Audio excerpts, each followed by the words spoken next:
더불어민주당 화천대유 토건베리 지상규명특별위원회 위원장을 맡고 있는 김병욱 의원입니다. 저희 위원회와 정책위원회가 함께 오늘 토론회를 준비했는데 실질 모든 준비는 우리 좌장을 맡을 예정인 우리 김승원 의원께서 실무적인 준비를 다 해주셨습니다. 위원장으로서 감사하다는 말씀 먼저 드립니다. 우리 대장동 관련된 특위 활동이 이제 2달을 넘어섰습니다. 특위 활동이 있기 전부터도 화천대유 관련된 얘기들이 나온 지가 한 2달 됐으니까 한 4개월 정도 대장동 개발 관련된 이슈들이 지금 지속되고 있습니다.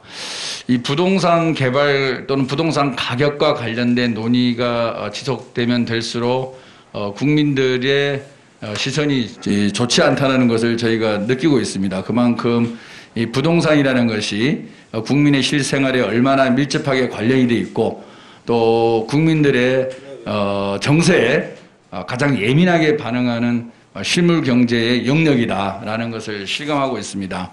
그럼에도 불구하고 이것을 우리가 하나의 사건이 아닌 이 사건이 정말 국민에게 도움이 되는 실질적인 정책으로 이어져야만 우리 모두가 원하는 부동산 정책이 만들어질 수 있다는 생각에서 저희 특별위원회에서는 진상규명과 아울러 정책 대안 마련을 위해서도 열심히 일하고 있습니다. 저희가 최근에 대장동 개발 관련된 여러 자료들을 수집하다 하면서 가장 의아하게 생각하고 있는 부분 중에 하나가 공영개발이 진행 중인 사업장에 대규모 부동산 PF가 이루어졌다는 사실입니다. 대장동 개발도 그렇고요. 고양시 풍동 사업도 그렇습니다. 둘 다 LH가 주도적으로 공영개발을 진행 중인 그 시점에, 그 즈음에 부산저축은행으로부터 대규모 부동산 PF가 일어납니다. 여러분 한번 생각해 보십시오. LH가 주도적으로 추진하는 대규모 공영개발 사업장에 민간 사업자가 저축은행에 돈을 대규모로 대출받는다. 그리고 소위 말해서 땅 작업을 하는 거죠. 그러면 그 사람들은 어떤 행위를 하겠습니까? 당연히 공영개발을 저지하고 민영개발을 하기 위해서 다양한 로비와 다양한 불법 행위를 할 수밖에 없는 필수 조건을 갖게 되는 것이죠. 저는 이 사건의 본질 중에 하나가 그것이라고 생각합니다. 공영개발이 진행 중인 사업장에 민간 개발업자가 뛰어들어서 특정 금융기관과 결탁해서 대규모 대출을 일으켜내고 그 돈을 기반으로 땅 작업을 하고 그 땅 작업을 기초로 해서 대규모 부동산 개발 이익을 얻어가는 것이죠. 그래서 저는 이 사건을 보면서 공영개발이 진행 중인 사업에서는 민간 사업자에게 PF 대출을 금지하는 것도 상당히 필요하다고 생각합니다. 원천적으로 민간 개발 사업자들의 비리와 로비를 막기 위해서는 공영개발이 진행 중인 사업장에 대해서는 민간 사업자의 PF 대출을 허가하지 않는 것도 상당히 저는 효과가 있을 것이라고 생각합니다. 그리고 부동산 PF가 정답이냐 또는 부동산 리츠, 공모형이죠. 공모형 리츠가 대안이냐 또는 두 가지가 믹싱이 돼야 되느냐 이런 부분에 대해서도 상당히 우리 이제 최원철 교수님께서도 아마 그 부분의 전문가신데요. 좀 심도 있는 논의를 통해서 PF 대출을 둘러싼 시행사 AMC의 민주성을 담보로 한 경영 그리고 경영의 성과가 어떻게 공시를 통해서 외부에 투명하게 공개될 것인가 그리고 그 수익을 어떻게 하면 좀 더 많은 사람에게 공평하게 분배될 것인가 이런 부분에 대해서도 상당히 많은 우리가 고민을 할 필요가 있다고 생각합니다. 어찌됐든 대규모 부동산 개발을 하게 되면 땅값은 오를 수밖에 없습니다. 왜냐? 나대지 또는 맹지 또는 개발이 제한되어 있는 토지가 대규모 개발을 통해서 인프라가 확충이 되고 토지의 가치가 올라갈 수밖에 없습니다. 따라서 부동산 개발 이익이 생기는 거고요. 그런 개발 이익을 어떻게 국민에게 공공에게 이익을 돌려줄 것인가 라는 부분에 대해서는 저희가 심각하게 국민의 편에서 고민을 해야 된다고 생각합니다. 그렇지만 또한 민간이 주도를 하고 있는 개발에 대해서 무조건 저희가 부정적 시각으로 바라볼 필요는 또는 없다고 생각합니다. 어차피 자본주의 시대에서 건축과 토목을 기반으로 한 사업도 하나의 사업의 영역이고 그분들도 토지 또는 주택 공급 측면에서는 공공이 할 수 없는 부분도 그분들이 일정 부분 역할을 하고 있다고 생각합니다. 그렇지만 대규모 부당이득 또는 불법을 통한 부당이득 그리고 누가 보더라도 너무 과한 이익이 돌아가는 부분에 대해서는 국민의 시각에서 저희가 제도 설계를 잘해서 대규모 토지 개발로 일어나는 이익은 국민에게 돌려주는 그런 좋은 정책이 오늘 이 자리에서 잘 논의되기를 기대합니다. 감사합니다. 고맙습니다. 오늘 부동산 PF 및 민간개발 특혜 방지 제도 개선을 위한 토론회를 위해 참석해 주신 모든 분께 감사 말씀드리겠습니다. 특히 화천대유 토건비리 진상규명특별위원회 김병욱 위원장님을 비롯한 10분의 의원님들이 계시는데요. 오늘 진성준 의원님, 김승원 의원님이 이렇게 함께 해주셨습니다. 부동산 개발에서 활용되는 부동산 PF의 문제점을 전반적으로 재점검하고 균형 있는 수익 부담 등 구조 개선이 요구되는 시점입니다. 이번 정기국회에서도 제기되었지만 저희가 얻은 교훈은 민간의 과도한 이익을 포함한 부동산 불로소득을 국민께 돌려드리는 법과 제도적 장치를 조속히 마련하는 것이라 하겠습니다. 부동산 개발 사업에서 국가의 권한인 토지 이용 계획, 용도 변경 등에 따른 개발 이익은 적절히 환수하는 것은 당연한 조치라고 봅니다. 그리고 제2의 대장동 사태를 방지하기 위해서라도 제도상 부족한 점이 있다면 조속히 입법을 정비하는 것이 현재로서는 기묘한 실정입니다. 이러한 의견은 민주당뿐만 아니라 국민의 명령이기도 합니다. 이에 국토교통위원회 민주당 의원 중심으로 현재 도시개발법, 주택법, 개발이익 환수법 등에 대한 많은 논의를 통해 의견을 모아나가고 있습니다. 오늘 이 토론을 통해서 개발이익 환수를 위한 제도가 보다 내실 있게 정착될 수 있는 기회의 장이 되었으면 하는 바람입니다.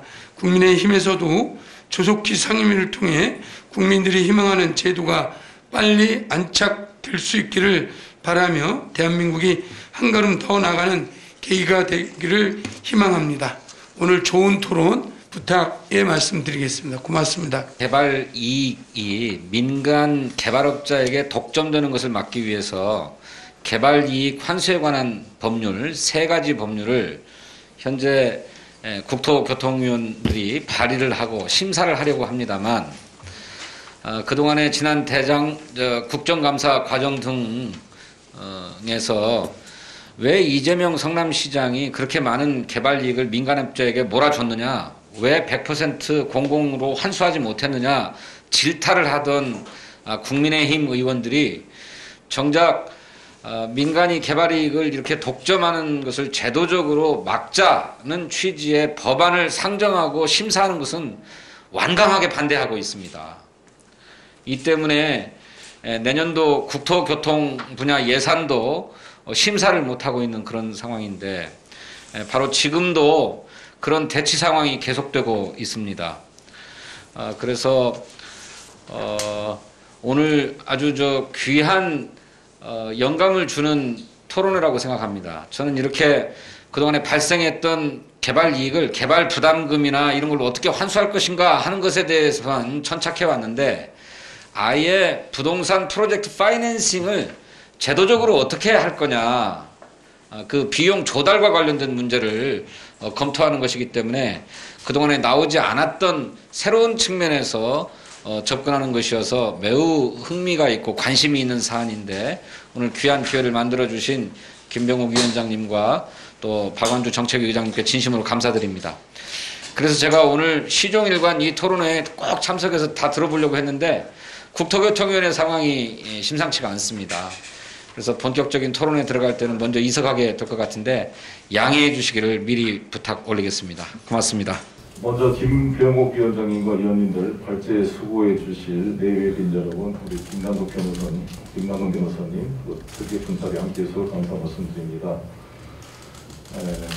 여러 가지 부동산 문제 논란이 됐던 화천대유 토거비리 사건이 이 무분별한 부동산 규제 완화와 부동산 PF 문제가 논란이 됐습니다. 그래서 이런 사실 이 엄청난 부동산 개발익을 보고 우리 많은 국민들이 허탈해한 바 있습니다. 심지어 박상도는 아들은 퇴직금 명목으로 50억을 받았다는 말에 아연실색했던 것이 사실입니다. 그런데 이게 비단 대장동 이 화천대유만의 문제가 아니라 현재 뉴스테이 같은 경우는 현 상태에서 시가 분양을 하게 된다면 4조 5천억에서 5조의 이익을 남긴다고 합니다. 그만큼 이 부동산 개발 이익이 엄청나게 커지고 있고, 공공 분양형 임대주택 경우도 의무 임대 기간이 종료되고 나서 시가 분양을 하게 되면은 완전히 그 엄청난 차익을 남기는 그런 경우가 있기 때문에 이러한 이익을 환수하기 위한 저희들이 법을 추진하고 있습니다. 부동산 PF 제도 개선 문제에서 이러한 것을 제도적으로 막을 수 있는 좋은 이야기들이 나오기를 바라겠고요. 이 부동산 이 개발 이익을 환수하기 위한 법안을 제출해서 논의를 하고 있는데, 국민의힘이 부동산 개발 이익 환수를 제대로 못했다고 이재명 후보를 배임죄로 고발하고 처벌해라고 말하면서 이 개발 이익 환수 법안을 논의조차 하지 않고 반대하는 것은 이해할 수 없는 행동입니다. 이것은 정말 자기 모순이라고 생각이 듭니다. 그래서 부동산 개발 이익 환수 법안이 국회에서 심도 있게 심의될 것을 다시 한번 강력하게 촉구하는 바입니다. 부동산 PF 제도 개선과 개발 이익 환수에 관한 다양한 그런 지혜가 모이는 기간이 됐으면 좋겠고요.